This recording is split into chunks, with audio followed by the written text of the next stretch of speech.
Y estos principios los vamos a ir desarrollando semana a semana.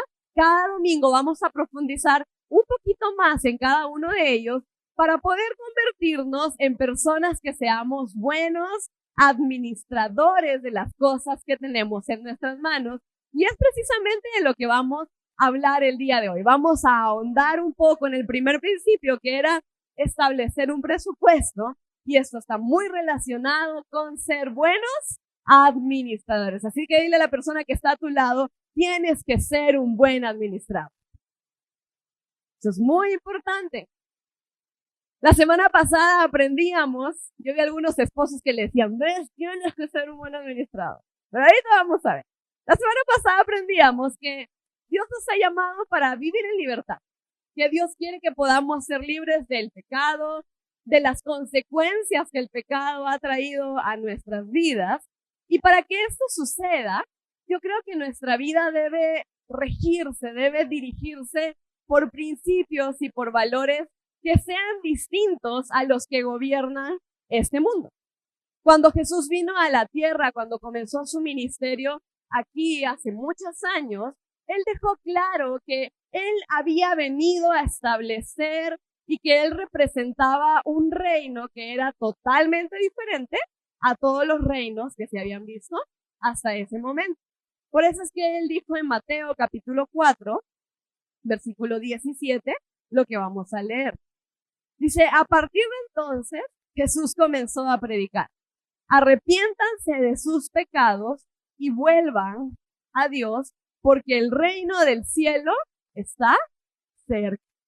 La llegada del reino de Dios, cuando Jesús estuvo en la tierra, produjo una revolución de pensamiento, una revolución de prioridades. La gente comenzó a escuchar un mensaje que no había escuchado hasta ese momento.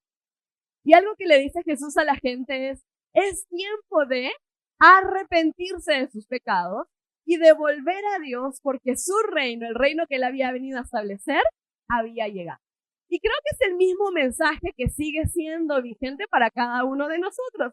El reino de Dios fue establecido y Dios quiere que nosotros podamos comenzar a vivir bajo los principios de su reino y no bajo los valores de este mundo. Y hay un área en la que definitivamente todos hemos pecado, y lo decíamos la semana anterior, y es precisamente en el manejo de las finanzas. Cuando tú miras el mundo y cómo el mundo administra el dinero o cómo el mundo ve el dinero, vas a ver caos, vas a ver matrimonios en crisis por causa del tema de la administración del dinero, vas a ver corrupción, vas a ver deudas, vas a ver embargos, vas a ver coimas, y vas a ver un mal uso del dinero. Entonces, cuando Jesús viene y nos dice, el reino del cielo se ha acercado y es tiempo de arrepentirse, lo que nos está diciendo es, necesitamos dejar de vivir como el mundo vive, en referencia al dinero, y comenzar a vivir como Él desea que nosotros lo hagamos, y que el dinero se convierta en esa herramienta buena, en una herramienta positiva, que es para lo que Él creó el dinero. Recuerden que el dinero no debe poseernos, sino que nosotros somos los que poseemos el dinero. El dinero no debe decirnos a nosotros qué hacer, a dónde ir y cómo vivir, sino que somos nosotros con ese dinero los que decidimos qué hacer, a dónde ir, en qué invertir, cómo gastarlo. Y Dios quiere que nosotros podamos comenzar a establecer principios que sean totalmente diferentes a los que nosotros vemos alrededor nuestro y que llevan al mundo a vivir en casa. Ahora, cuando se trata del dinero, hay una parábola que nos habla de la administración del dinero que es muy conocida y la vamos a leer esta mañana y vamos a aprender qué nos enseña. Y está en Mateo capítulo 25, versículos del 14 al 28. Mateo capítulo 25, versículos del 14 al 28. Dice lo siguiente. También el reino del cielo puede ilustrarse mediante la historia de un hombre que tenía que emprender un largo viaje. Reunió a sus siervos y les confió su dinero mientras estuviera ausente. Lo dividió en proporción a las capacidades de cada uno. Al primero le dio 5 bolsas de plata. Al segundo, 2 bolsas de plata. Y al último, ¿cuánto se dio? una bolsa de plata. Luego se fue de viaje. El siervo que recibió las 5 bolsas de plata comenzó a invertir el dinero y ganó 5 más. El que tenía las 2 bolsas de plata también salió a trabajar y ganó ¿cuántas? 2 más.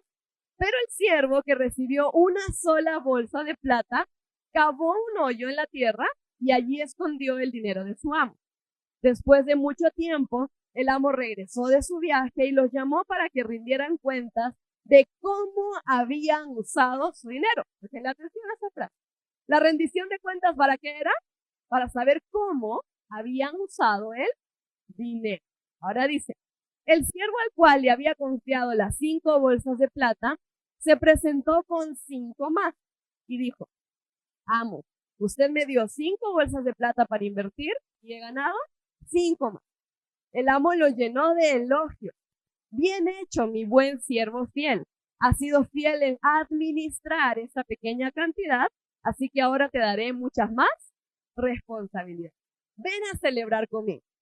Versículo 22 dice, se presentó el siervo que había recibido las 2 bolsas de plata y dijo, amo, usted me dio 2 bolsas de plata para invertir y he ganado 2 más.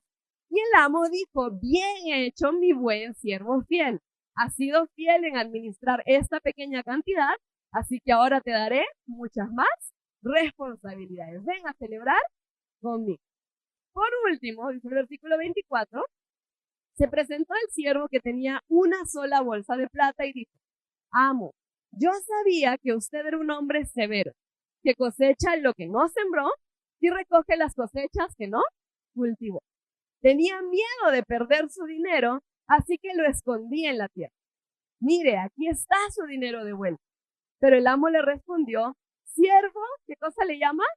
Perverso y perezoso.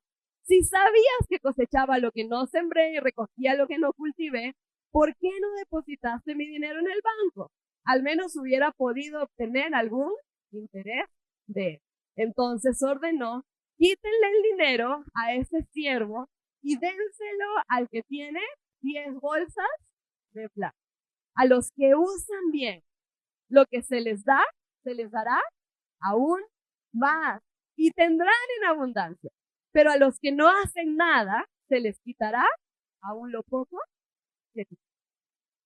Y este pasaje termina dándonos una enseñanza. Esta parábola ilustra una verdad que es la verdad central de todo lo que vamos a aprender hoy. Y es que aquellos que sirven al rey deben vivir de acuerdo a los valores del rey. Y si tú puedes, anota esto. Aquellos que sirven al rey deben vivir de acuerdo a los valores del reino. Porque aquello que el rey pone en nuestras manos solamente prospera cuando se administra de acuerdo a sus principios. Lo voy a decir otra vez. Aquello que Dios pone en tus manos, en mis manos, solamente va a prosperar cuando es administrado de acuerdo a los principios de Dios. De otra forma, va a ser, como se dice, como agua entre los dedos. Se nos va a escapar y va a llegar la bendición y van a llegar los recursos, pero no van a prosperar porque no los estamos administrando de acuerdo a los principios de Dios. Aquello que se multiplicó en la parábola en las manos del primer siervo y del segundo siervo, se multiplicó porque fue administrado correctamente. Y esa es la felicitación incluso que el amo les da. Les dice, ustedes han sido fieles en administrar lo poco que yo les di y por eso es que se ha prosperado. Por eso es que se ha multiplicado. Porque la buena administración es un principio del reino de Dios. Dios es un Dios que da en abundancia. Dios es un Dios generoso. Pero lo que nos pide a nosotros es que aprendamos a administrar correctamente lo que Él en su generosidad y en su gracia pone en nuestras manos. Y allí es donde creo que muchas veces nosotros estamos fallando. Dios no está fallando en darnos. Dios es fiel. Dios provee. Dios da trabajo. Dios da fuerzas. Dios te da inteligencia. Dios te da capacidad. Dios te da recursos. Pero la pregunta para nosotros esta mañana es, ¿qué estamos haciendo con lo que Dios nos da? y cómo estamos administrando aquello que Dios ha puesto en nuestras manos. Y allí es donde vamos a hablar el día de hoy de una palabra muy importante que ustedes mencionaban hace un ratito, y es la palabra presupuesto. La semana pasada se mencionó varias veces, pero hoy vamos a aprender, y de repente va a ser un poco muy a clase esta prédica, pero quiero ir paso a paso para ayudarnos unos a otros a cómo elaborar correctamente un presupuesto que nos pueda ayudar a administrar nuestro dinero de acuerdo a los principios de Dios. Ahora, una frase que escuchaba de John Maxwell acerca del presupuesto me pareció tan interesante y quiero que la podamos aprender. Él decía, un presupuesto es decirle a su dinero a dónde ir en lugar de preguntarle a dónde se fue. Otra vez, Maxwell decía, un presupuesto es tú decirle a tu dinero a dónde ir en vez de luego preguntarle a dónde se fue. ¿Y a qué se refiere esto? Se refiere a la realidad que vivimos muchas personas. Cuando después de unos días que hemos recibido el sueldo, que nos han depositado, que nos han pagado, muchos de nosotros hemos entrado en crisis y hemos dicho, ¿a dónde se fue? ¿En qué lo gasté? ¿En qué se me fue? No entiendo. Si hace unos días mi cuenta estaba aquí, porque ahorita está acá. Si hace unos días me acaban de pagar y ni siquiera estoy cerca de la siguiente quincena, ¿dónde está el dinero? ¿Sabes cuándo sucede esto? Cuando vivimos sin un presupuesto. Porque el presupuesto es tú decirle a tu dinero a dónde debe ir, en lugar de luego preguntarte a ti mismo a dónde se fue tu dinero. Y la Biblia lo que enseña acerca de eso en Proverbios capítulo 21, versículo 5 es lo siguiente. Dice, los planes bien pensados y el arduo trabajo llevan a la prosperidad, pero los atajos tomados a la carrera conducen a la pobreza. Mira qué enfatiza este pasaje tan importante. Dice, planes bien pensados y arduo trabajo. Es decir, tómate tu tiempo cuando se trata de la administración de tu dinero porque es algo serio. Ojo, nosotros, los seres humanos, nos tomamos el dinero muy en serio. Realmente. Nos cuesta incluso dar porque es demasiado serio el dinero para nosotros. Trabajamos de día y de noche y hasta el cansancio porque el dinero es algo serio para nosotros. Entonces lo que te dice la Biblia es, si es algo verdaderamente serio, tienes que tomarte el tiempo para pensar qué vas a hacer con él. Porque a la ligera y sin un plan, probablemente vamos a terminar metidos en algún problema. Y a muchos de nosotros ya nos ha pasado. Cuando no vivimos bajo un presupuesto, vivimos en el caos, vivimos en la improvisación. Vamos viendo cómo van saliendo las cosas, que es la filosofía de algunas personas. A veces en los matrimonios suele pasar así. Suele que hay uno de la pareja que quiere ordenarse, que quiere hacer un presupuesto, y a veces sucede que la otra parte dice, pero ya se verá. Ya en el camino vamos viendo, ya vamos manejándolo, ya vamos arreglando, no te estreses por la plata, Dios proveerá, y nos volvemos bíblicos. Pero el tema es, Dios quiere también que te ordenes, porque el principio que leíamos en Proverbios es los planes bien pensados y el arduo trabajo llevan a la prosperidad. Entonces no se trata de la improvisación, se trata de organización. Y a Dios le gusta que nosotros podamos ser organizados en aspectos tan importantes de la vida, como por ejemplo el manejo de las finanzas. Ahora, yo creo que establecer un presupuesto es más que solamente una estrategia de administración, sino que establecer un presupuesto o no hacerlo pone en evidencia cómo está nuestro carácter y cómo está nuestro corazón. Y ahorita voy a explicar por qué. Hay un proverbio chino que escuché hace mucho tiempo y se me quedó mucho en la mente. Dice lo siguiente: el fuego prueba al oro y el oro prueba al hombre. El fuego prueba al oro y el oro prueba al hombre. ¿A qué se refiere esto del oro prueba al hombre? Yo les voy a decir algo, muy sinceramente. Pon dinero en las manos de una persona y vas a conocer mucho del carácter de esa persona. Pero no solamente pon dinero, quita el dinero de las manos de esa persona y también vas a conocer mucho acerca de su carácter. Hay virtudes como la paciencia, como el dominio propio, la generosidad, la caridad, la obediencia, la ética, la moral, la unidad, que van a ser puestos a prueba inmediatamente que una persona tiene dinero o que deja de tener. No sé si les ha pasado que conocen a alguien que no tenía y de repente tuvo, y nosotros tenemos la idea de cómo cambió esa persona. Es que desde que tiene plata ha cambiado. Es que desde que consiguió trabajo, uy, cómo se ha vuelto. O desde que perdió su trabajo, o desde que ya no tiene dinero, mira cómo se comporta, mira cómo actúa. Porque la realidad es que el tenerlo o el no tenerlo pone a prueba la calidad de nuestro carácter. Y esto fue lo que le sucedió a los hombres de la parábola.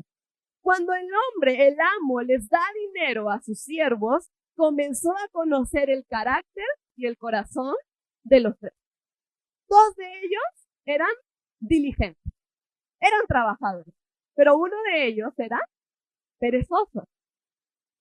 Dos de ellos conocían el valor del esfuerzo, del trabajo, pero uno de ellos le gustaba el camino fácil y pensaba que enterrando la plata y sentándose y no haciendo nada, iba a prosperar. Dos de ellos eran buenos administradores, supieron qué hacer con lo que tenían en las manos, pero uno de ellos no tenía ni idea de cómo manejar lo que Dios había puesto en sus manos. Pero si ustedes ven la historia, al final, cuando llega el amo y les pide cuentas, dos de ellos fueron felicitados de la misma manera. Y lo que a mí me llama la atención de esto es que hubo un hombre que trajo 10 bolsas, ¿cierto?, de dinero, que fue el que inicialmente había recibido 5. Y hubo otro hombre que trajo 4 bolsas, que era el que inicialmente había recibido 2, porque ambos lo multiplicaron. Pero la felicitación para ambos fue igual de parte de la. Al que trajo 10 y al que trajo 4, a los dos les dijo: buen siervo fiel, has sido poco en lo fiel, ahora te voy a poner sobre mucho más. Y este principio es el que deriva de este historia. No importa la cantidad que tengas, sino lo que haces con lo que tienes. Eso es algo que a veces nos cuesta entender. No importa la cantidad que tenemos, sino lo que hacemos con lo que tenemos. El que tenía 10 recibió la misma felicitación que el que tenía 4. No por la cantidad que trajeron, sino por la calidad de su buena administración. Porque tú puedes tener muy poco, pero si aplicas buenos principios de administración, vas a prosperar. Tú puedes comenzar con mucho o comenzar con regular, y si aplicas buenos principios de administración, vas a prosperar. Pero de repente comienzas con mucho, y si no eres un buen administrador, el resultado va a ser que no vas a prosperar. Y si comienzas con poco, pero no eres un buen administrador, el resultado va a ser el que nosotros vimos en la historia, y es que al final de tener uno, se quedó con nada. Lo perdió todo, porque de repente subestimó la cantidad que tenía. Porque de repente tenía un mal concepto del amo, y él decía: no, mi amo es muy duro, mi amo es muy severo. No confiaba en su amo, y por eso no hizo lo que tenía que hacer con lo que el amo puso en sus manos. Porque no se trata de la cantidad que tienes, sino de lo que haces con lo que tienes. Y esta es una pregunta que de repente podemos hacernos a nosotros mismos. Y la pregunta es: ¿qué estoy haciendo con lo que tengo? ¿Tengo poco? ¿Tengo mucho? Ese no es el problema. La situación y el conflicto viene con lo que nosotros hacemos con el dinero o con los recursos que Dios pone en nuestra vida. Y allí es donde la palabra presupuesto comienza a cobrar muchísima importancia. Necesitamos aprender a establecer un presupuesto. Y la pregunta es: ¿cómo lo hago? ¿Cómo puedo yo establecer un presupuesto, ya sea personal, ya sea familiar, ya sea que yo soy un trabajador dependiente o que tengo mi propio negocio? ¿Cómo hago para establecer un presupuesto? ¿Cómo hago, por ejemplo, en el caso de aquellos que tienen ingresos que van cambiando de mes a mes? Como el caso de aquellos que reciben algún tipo de ingresos por ventas, que reciben comisiones o que tienen un negocio en el que los ingresos van a fluctuar de mes a mes.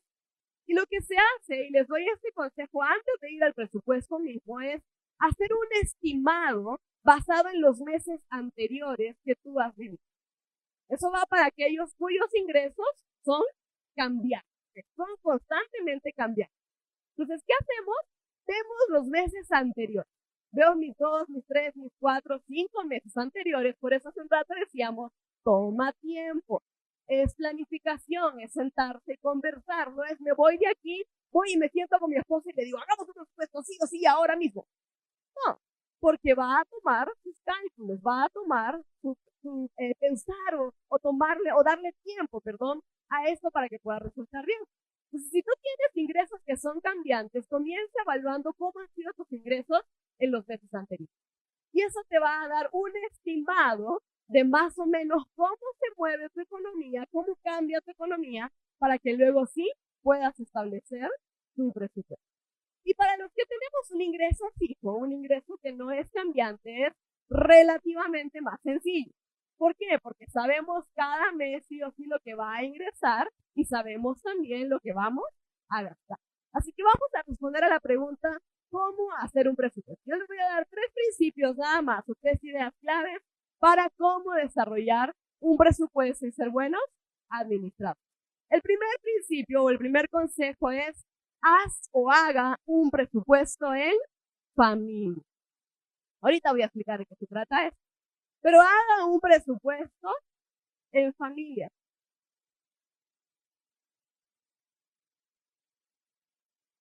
¿Y por qué es importante esta expresión en familia? Para los que estamos casados. Porque donde hay división, no hay prosperidad. De la persona que está a tu lado, donde hay división, no hay prosperidad. Entonces, si como matrimonio, si como familia quieres ir hacia prosperar en tus finanzas, tienes que comenzar por entender que mientras haya división entre ustedes, hablándole a los matrimonios, no va a haber prosperidad. Cuando habla del presupuesto en familia, lo que aconsejan los expertos es transparentar, poner en evidencia cuáles son tus ingresos. Ambas personas en la relación tienen que ser sinceras. Y allí es donde honestamente hoy en día, en los años que llevamos pastoreando, nos damos cuenta que es el primer o la primera muralla que hay que derribar a la hora de construir un presupuesto. Porque vivimos en una cultura en la que se promueve la individualidad, lo mío y lo tuyo. Y es más, hay un celo tan fuerte, yo no me he dado cuenta que era así, pero en el día a día lo veo, y hay un celo muy, muy, muy fuerte por mi dinero y tu dinero. ¿Y qué haga yo con mi dinero? Y no es asunto tuyo. Hay muchos matrimonios que se manejan de esta manera. Hay muchos matrimonios, como les hemos dicho antes, que se prestan dinero entre el uno y el otro. Yo te presto. ¿Para qué? Para pagar la luz. Y cuando yo escucho eso, pero si la luz, yo he preguntado, inocentemente alguna vez pregunté, pero es que viven en casas separadas. No, vivimos en la misma casa. Entonces, ¿por qué le prestas tu dinero a él para pagar la luz de la casa donde los dos viven? Es que esa es su responsabilidad. Yo me encargo de otras cosas, pastora, él se encarga de los servicios. Wow. Entonces, cuando yo escucho ese tipo de pensamiento, me doy cuenta que no estamos trabajando como familia, como matrimonio, como equipo, estamos trabajando como individuos. Y mientras no haya unidad, no va a haber prosperidad. Personas que se ocultan los gastos, que tienen sus gastitos por ahí, no estoy hablando de cosas malas, no estoy diciendo que tengas algo ilícito. De repente, sí, no. Pero hay gente que tiene sus cosas, que son mis gustos, es que son mis necesidades, es que son cosas mías, y si yo le digo a él o le digo a ella, va a exigir tomar control. Y esa es la sensación que muchos matrimonios tienen, que el otro o la otra persona les quiere controlar, me quiere dominar, quiere saber, quiere tener poder sobre mí. No es poder, no es control en algunos casos, es unidad. Porque el principio dice, donde hay división, no hay prosperidad. Somos familia, somos matrimonios, somos equipos, somos una unidad, no somos solo individuos, somos un equipo. Y mientras no lo veamos así, ese presupuesto no va a funcionar. Porque si yo voy a hacer un presupuesto sin saber cuáles son los gastos reales que existen, va a fracasar. Si yo voy a hacer un presupuesto sin saber cuál es la realidad de mi ingreso, del ingreso familiar, voy a fracasar porque voy a hacer matemáticas que no me van a cuadrar al final, porque hay cosas que no se están diciendo con sinceridad. Entonces, en primer lugar, haga un presupuesto en familia. Segundo principio, realice una lista de sus gastos. Y ahí es donde es difícil. Si nunca hemos trabajado con un presupuesto, eso nos va a tomar un tiempo, pero está bien. No hay apuro. Lo que se hace bien toma su tiempo. Entonces, tengo que ser sincero y comenzar a notar cuáles son mis gastos mensuales, cuáles son mis gastos fijos. Lo decíamos la semana pasada: colegio, alimentación, servicios, agua, luz, cable, todo eso, internet, pasaje, movilidades, servicios médicos. Hay tantas cosas que son estables. Yo tengo que detectar cuáles son esas cosas que son estables para poder saber hacia dónde me estoy dirigiendo. Pero hay otras cosas que también están ahí, que son los extras. Yo le llamo extras en el presupuesto que hacemos con mi esposo. Le pongo así literalmente extras. Y esos extras son los que a veces son la fuga de la economía, porque son esa porción de nuestro dinero que no está siendo controlada, que no sabemos exactamente a dónde va y cuánto se va. Y lo que hicimos en un inicio, hace muchos años, que mal la economía, aunque recibíamos un buen ingreso, pero no nos alcanzaba y llegaba la fecha del 20, que era muy lejos todavía de la fecha del pago, y nosotros ya no teníamos plata. Decíamos, pero ¿cómo puede ser si incluso en ese momento habíamos tenido un aumento en el salario?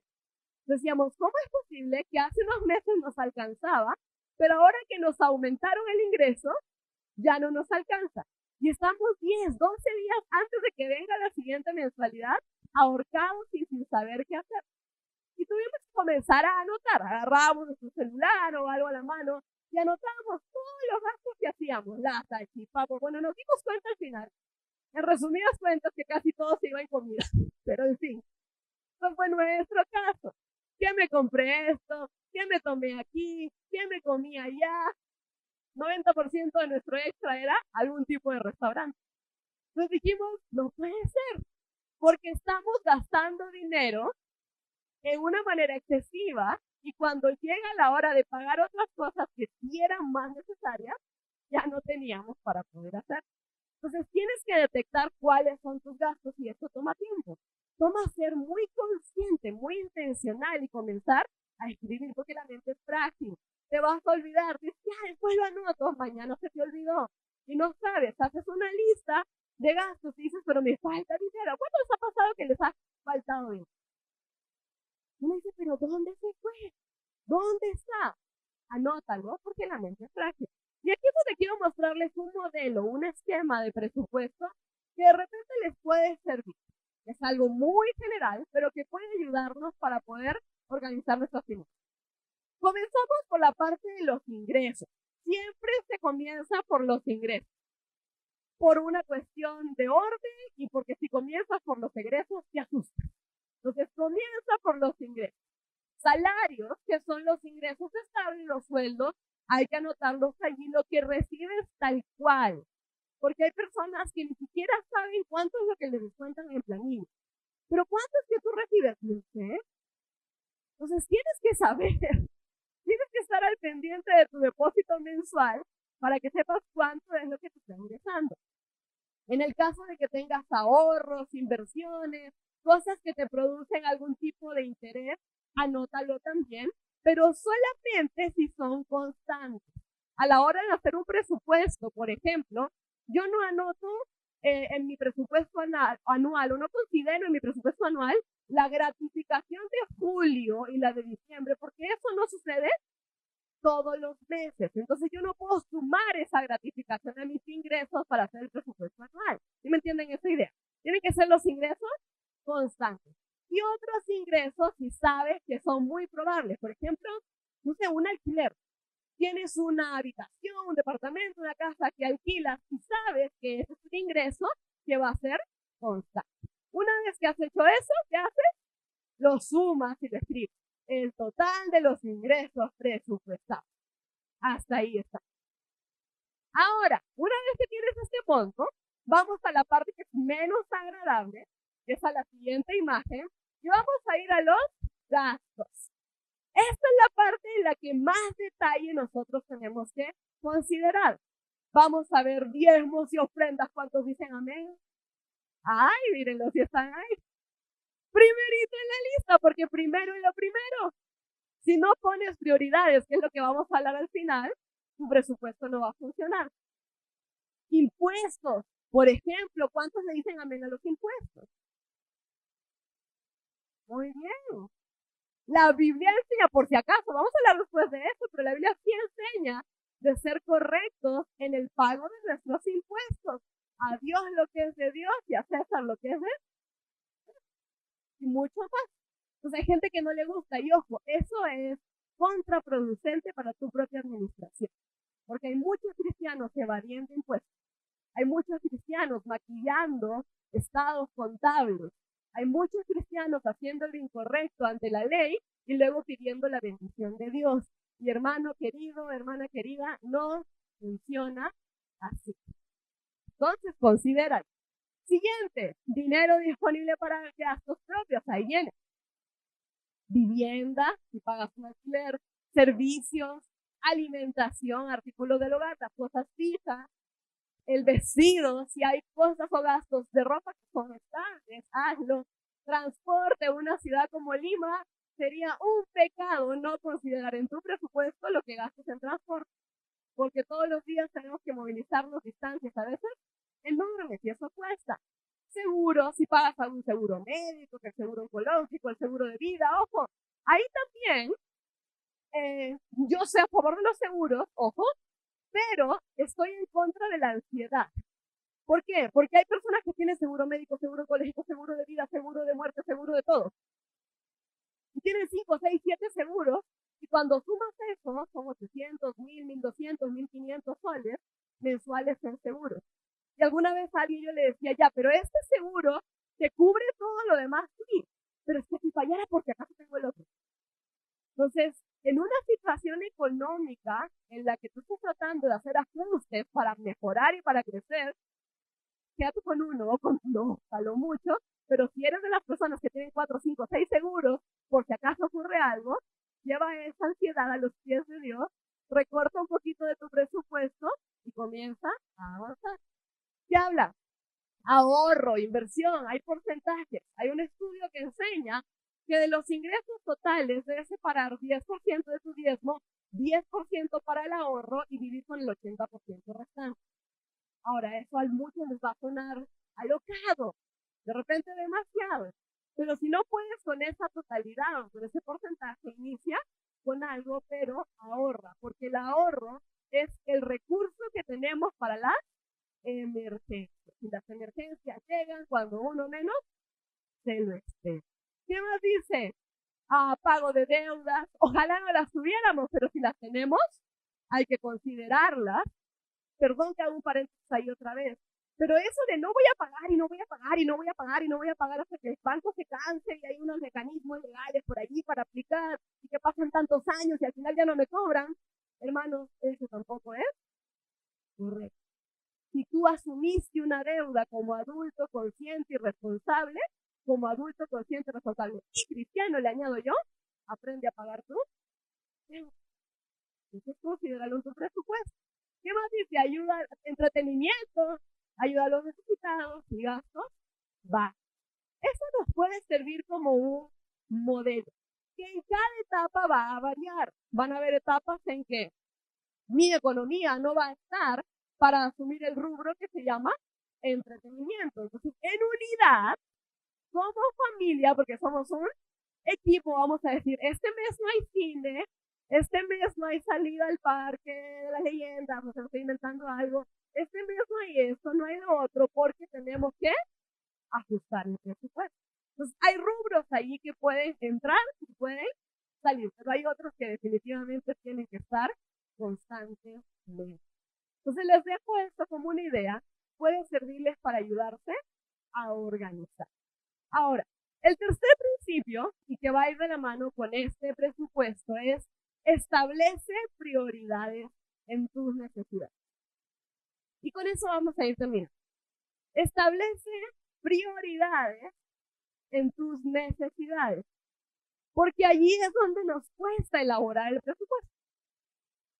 Porque a veces hay cosas que consideramos que son prioridades, pero que en realidad no lo son y están incluidas en el gasto constante de la familia y que están generando algún tipo de déficit. ¿Y qué es lo que enseña otro autor muy conocido por sus temas de finanzas, Andrés Panasiuk? Él habla de 3 conceptos que tenemos que considerar al momento de hablar de prioridades. Es necesidades, deseos y deseos de calidad. Se los voy a explicar porque va a ser súper importante a la hora de hacer tu presupuesto. Que son necesidades, deseos y deseos de calidad. Necesidades, el más sencillo de identificar, aunque a veces cuesta. Pero en realidad son aquellas cosas sin las cuales yo no puedo vivir. Comida, por ejemplo. No puedo dejar de comer, tengo que incluirlo en el presupuesto. Hay cosas como medicina, cosas como ropa, que son necesidades en algunos casos. Son las cosas que no podemos dejar de invertir. El pago de una, se me olvidó la palabra, de la mensualidad en el colegio, ¿cómo se llama? La pensión, esa. De la pensión. No puedes dejar de pagarlo. Los estudios de tus hijos son prioridad en caso de que estés pagando. Entonces son necesidades. Los segundos son los deseos. Son cosas que yo quiero, pero sin las cuales sí puedo vivir. Por ejemplo, quiero ir hoy a comerme un pollito a la casa. Entonces lo deseo con todo mi corazón, pastor. Te voy dejando ese indirectamente. Lo quiero con todo mi corazón. Pero si no tengo el dinero para hacerlo, tengo que aprender a poner mi deseo aparte. Porque mi necesidad, ¿cuál sería? Hablando del pollo a la brasa. Comer. Y si yo tengo en mi casa algo que comer, mi necesidad ya está satisfecha, pero mi deseo de repente se va a quedar insatisfecho. No hay ningún problema, hermanos. No está mal tener deseos insatisfechos. Dile a la persona que está a tu lado porque lo necesita escucharme. No está mal tener deseos insatisfechos. Es bueno, es más. Es bueno. A los chicos, a sus hijos, los que son papás, está bien que no tengan lo que quieren siempre. No hay ningún problema. No les va a pasar nada. No van a morir por no tener un deseo. Estamos hablando de deseos. Pero dentro de los deseos hay un tercer concepto que es el menos conocido, pero muy importante de distinguir, y son los deseos de calidad. Vamos a ir al pollito a la brasa otra vez, para que nos vaya dando hambre. Yo quiero un pollo a la brasa. Pero yo sé que el pollo a la brasa, de aquí a 2 cuadras de mi casa, cuesta 50 soles el pollo con papas, ensalada y gato. Ya está. Es una ilusión en esta época, pero digamos que sí. Pero no, yo no quiero el pollo de aquí a 2 cuadras, yo quiero el pollo de Pablo, que cuesta casi 90 soles, yo sé, incluso. Me han contado, no que yo haya ido. Eso es un deseo de calidad. El deseo es el pollo, pero resulta que muchas veces nosotros no queremos cualquier pollo.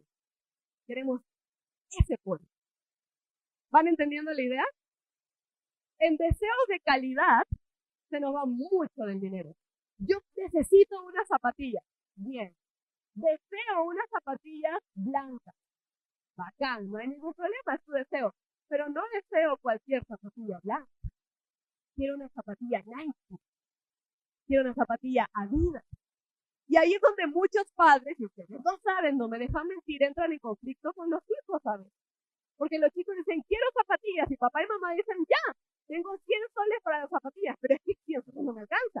Porque las zapatillas que yo deseo cuestan 500 soles.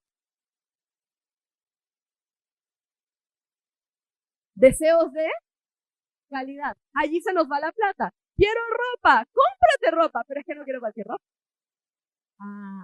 Ese es el problema. quiero viajar, viajemos, vámonos a Chosica. Ay, Chosica.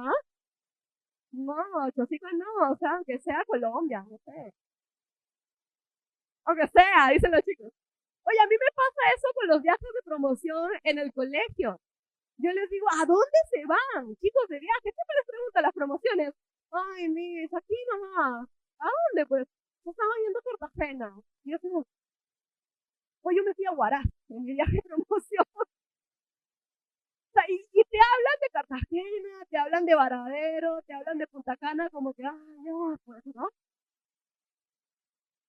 Pero y uno dice, ay, qué barbaridad los muchachos. No, todos somos así en algún área de nuestra vida. Queremos algo, pero no queremos cualquier cosa. Y nos vamos desgastando en deseos de calidad y nuestra economía se va consumiendo en cosas que no son necesidades, sino que son deseos. Yo dije que ya iba a terminar, pero ahora sí ya voy a terminar. Es importante aclarar esto. Entonces, si no ponemos alto, si no aprendemos a decir no, tu presupuesto nunca va a funcionar. Y es allí donde viene el esfuerzo más grande.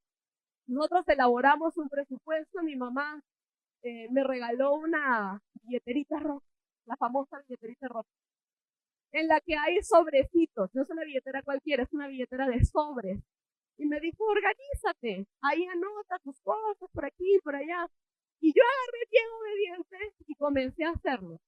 Pero el detalle es que los primeros meses, siendo honesta, ponía el dinero correspondiente a cada sobre, es decir, a cada ítem, a cada necesidad, pero a veces cuando se me iba acabando de un sobrecito, entonces sacaba del otro, si me iba acabando el de los gustos, el del entretenimiento, y sacaba, a ver, si no comemos tal cosa durante esta semana, los desayunos, cosas de aquí para meter por acá, y comenzaba a hacer una malversación de tus propios fondos,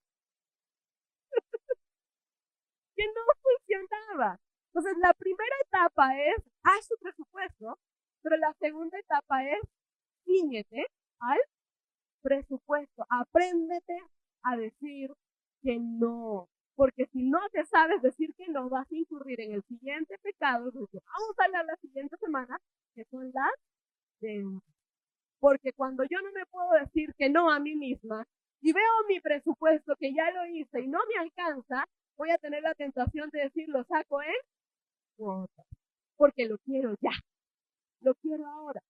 Y los economistas, los que son expertos en finanzas, te van a decir, ahorra, porque si tienes la posibilidad de pagar en cuotas ese televisor, quiere decir que también tienes la posibilidad de ahorrar en esa misma cantidad de tiempo para comprarte el televisor. Pero ¿por qué no lo hacemos? Porque lo queremos ahorita. Y eso comienza a alterar nuestro presupuesto. Hermanos, el manejo de las finanzas es tan práctico y terrenal como espiritual también. Va a revelar, les decía yo hace un rato, lo que está sucediendo en nuestro corazón. Un corazón en caos, un corazón que no haya descanso en Dios, un corazón que no busca la sabiduría de Dios, no va a poder manejar ordenadamente tampoco sus finanzas. Por eso la Biblia te va a decir constantemente, busca la sabiduría. Porque dice Proverbios capítulo 15, versículo 22, los planes fracasan por falta de consejo y muchos consejeros traen el éxito. Si tú estás teniendo problemas en el manejo de tus finanzas, no te quedes solo, no te atasques tú en eso, porque tienes personas que te pueden ayudar. Tienes recursos a tu alrededor que te pueden servir como herramientas para comenzar a levantarte en esta área que sí es importante. Hay una parte del mundo cristiano que dice, no, el dinero es malo, el dinero es del diablo, el dinero es lo otro, el dinero es cochino. No, el dinero es neutral. El dinero no es ni bueno ni malo. Es más, puede ser una bendición de Dios dependiendo de cómo lo administres. ¿Y cuál es el consejo final de la palabra? Dice Lucas 14, 28 y 29. Lo hemos leído antes, pero es muy importante. Dice, sin embargo, no comiences sin calcular el costo.